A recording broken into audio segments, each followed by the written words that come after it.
Special Olympic ಅಂತಕ್ಕಂಥದ್ದು ನಮ್ಮ ಯಾರ ಗಮನಕ್ಕೂ ಕೂಡ ಇಲ್ಲ ಅಧ್ಯಕ್ಷ.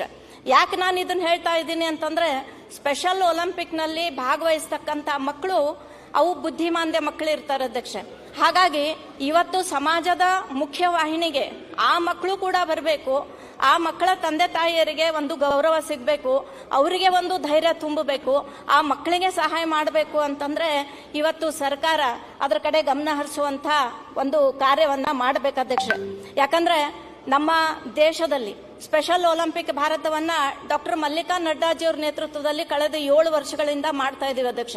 ಇವತ್ತು ನಾನು ಕೂಡ ಕರ್ನಾಟಕ ಚಾಪ್ಟರ್ನ ಸ್ಪೆಷಲ್ ಒಲಿಂಪಿಕ್ ಅಧ್ಯಕ್ಷೆಯಾಗಿ ನನಗೆ ಬಹಳಷ್ಟು ಅಭಿಮಾನ ಆಗ್ತದೆ ಅಧ್ಯಕ್ಷ. ಮೊನ್ನೆ ತಾನೇ 2 ದಿನಗಳ ಹಿಂದೆ ಇಟಲಿಯಲ್ಲಿ ನಡೆದಂತ ವಿಂಟರ್ ಸ್ಪೆಷಲ್ ಒಲಿಂಪಿಕ್ ಗೇಮ್ನಲ್ಲಿ ನಮ್ಮ ಭಾರತದ 33 ಕ್ರೀಡಾಪಟುಗಳು ನಮ್ಮ ಭಾರತಕ್ಕೆ ಚಿನ್ನದ, ಬೆಳ್ಳಿಯ ಮತ್ತು ಕಂಚಿನ ಪದಕಗಳನ್ನ ತಂದಿದ್ದಾರೆ ಅಧ್ಯಕ್ಷ.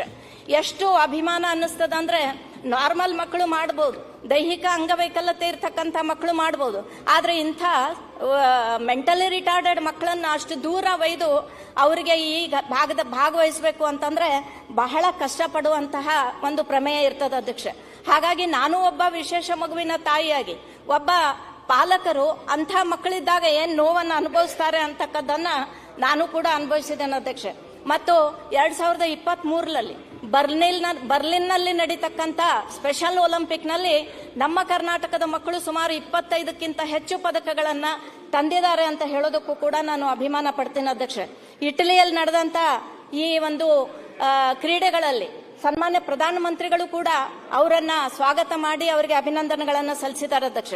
ಮತ್ತು ಇದು ಕೇಂದ್ರ ಸರ್ಕಾರದಲ್ಲಿ ಮಹಿಳಾ ಮತ್ತು ಮಕ್ಕಳ ಕಲ್ಯಾಣ ಇಲಾಖೆ ಮತ್ತು ಕ್ರೀಡೆ ಮತ್ತು ಯುವಜನ ಕಲ್ಯಾಣ ಇಲಾಖೆಯಲ್ಲಿ ಈ ಒಂದು ಸ್ಪೆಷಲ್ ಒಲಿಂಪಿಕ್ ಭಾರತನ್ನ ಅವರು ಡಿಪಾರ್ಟ್ಮೆಂಟ್ ಅಲ್ಲಿ ಅಳವಡಿಕೆ ಮಾಡಿಕೊಂಡಿದ್ದಾರೆ ಅಧ್ಯಕ್ಷ. ಹಾಗಾಗಿ ಇವತ್ತು ನಾನು ಕಳಕಳಿಯಿಂದ ಕೇಳ್ಕೊತಾ ಇದ್ದೀನಿ, ಇವರು ಬಹಳಷ್ಟು ನೊಂದಂತ ಪಾಲಕರು, ಬಹಳಷ್ಟು ನೊಂದಂತ ಮಕ್ಕಳು, ಇಂಥವರಿಗೆ ಪ್ರಮುಖ ವಾಹಿನಿಗೆ ತರಬೇಕು ಅಂತಂದ್ರೆ ನಾನಿವತ್ತು ತಮ್ಮ ಮೂಲಕ ಸನ್ಮಾನ್ಯ ಮುಖ್ಯಮಂತ್ರಿಗಳು ಉತ್ತರವನ್ನ ಕೊಡಬೇಕಾದ್ರೆ ಇದರ ಬಗ್ಗೆ ಅವರು ಒಂದು ಬೆಳಕನ್ನ ಚೆಲ್ಲಬೇಕು ಅಂತ ಹೇಳಿ ವಿನಂತಿಯನ್ನ ಮಾಡ್ಕೋತಾ ಇದ್ದೇನೆ ಅಧ್ಯಕ್ಷೆ.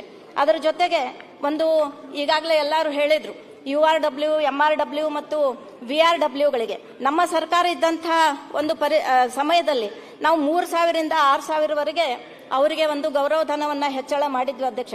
ಹಾಗೆ ಸ್ಪೆಷಲ್ ಒಲಿಂಪಿಕ್ ನಲ್ಲಿ ಗೆದ್ದಂತ ಮಕ್ಕಳಿಗೆ ನಾವು ಸರ್ಕಾರದಿಂದ ಅವರಿಗೆ ಅಭಿನಂದನೆಗಳನ್ನ ಸಲ್ಲಿಸುವಂತದ್ದು, ಅವರಿಗೂ ಕೂಡ ಗೌರವಧನವನ್ನ ಕೊಡುವಂತದ್ದು ಈ ಕರ್ನಾಟಕದಲ್ಲೂ ಕೂಡ ಆಗ್ಬೇಕು ಅಂತಕ್ಕಂಥ ಮಾತನ್ನ ನಾನು ಹೇಳೋದಕ್ಕೆ ಬಯಸ್ತೀನಿ ಅಧ್ಯಕ್ಷ.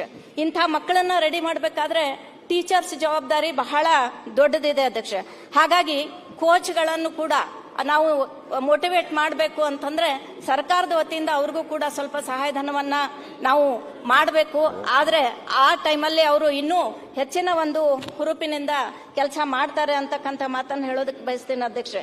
ಅದರ ಜೊತೆಗೆ ಇವತ್ತು ನಮ್ಮ ಕಂದಾಯ ಸಚಿವರು ಇಲ್ಲಿ ಇಲ್ಲ ಅಧ್ಯಕ್ಷ. ಕರ್ನಾಟಕ ರಾಜ್ಯ ಸಬ್ ರಿಜಿಸ್ಟ್ರಾರ್ ಹಾಗೂ ರಿಜಿಸ್ಟರ್ ಕಚೇರಿಗಳಲ್ಲಿ ಕಾರ್ಯನಿರ್ವಹಿಸತಕ್ಕಂಥ ಡಾಟಾ ಎಂಟ್ರಿ ಆಪರೇಟರ್ಗಳು ಅಧ್ಯಕ್ಷ, ಇವರ ಒಂದು ಕರ್ತವ್ಯ ಬಹಳಷ್ಟು ದೊಡ್ಡದಾಗಿದೆ ಅಧ್ಯಕ್ಷ. ಇವರು ಯಾರು ಕೂಡ ಪರ್ಮನೆಂಟ್ ಆಗಿಲ್ಲ, ಇವ್ರನ್ನೆಲ್ಲಾನು ಕೂಡ ಕಾಂಟ್ರಾಕ್ಟ್ ಬೇಸ್ ಮೇಲೆ ತಗೊಂಡು ಸುಮಾರು 10-15 ವರ್ಷಗಳಿಂದ ಅಲ್ಲಿ ಕೆಲಸ ಮಾಡ್ತಾ ಇದ್ದಾರೆ ಅಧ್ಯಕ್ಷ. ಆದ್ರೆ ಕಂದಾಯ ಇಲಾಖೆಯಲ್ಲಿ ಇವರು ಮಾಡತಕ್ಕಂತ ಸೇವೆ ಇವ್ರು ಇರ್ಲಿಲ್ಲ ಅಂತಂದ್ರೆ ಅಲ್ಲಿ ಯಾವ ಕೆಲಸನೂ ಮುಂದಕ್ಕೆ ಹೋಗಲ್ಲ ಅಧ್ಯಕ್ಷ.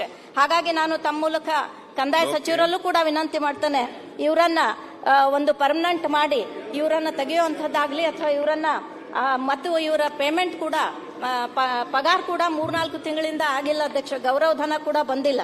ಹಾಗಾಗಿ ತುಂಬಾ ಸಂಕಷ್ಟದಲ್ಲಿದ್ದಂತಹ ಈ ಡಾಟಾ ಎಂಟ್ರಿ ಆಪರೇಟರ್ಗಳಿಗೂ ಕೂಡ ನ್ಯಾಯವನ್ನ ಒದಗಿಸುವಂತಹ ನಿಟ್ಟಿನಲ್ಲಿ ಈ ಸರ್ಕಾರ ಯೋಚನೆ ಮಾಡಬೇಕು ಅನ್ನೋದನ್ನ ಹೇಳ್ತಾ ಇದ್ದೀನಿ ಅಧ್ಯಕ್ಷ.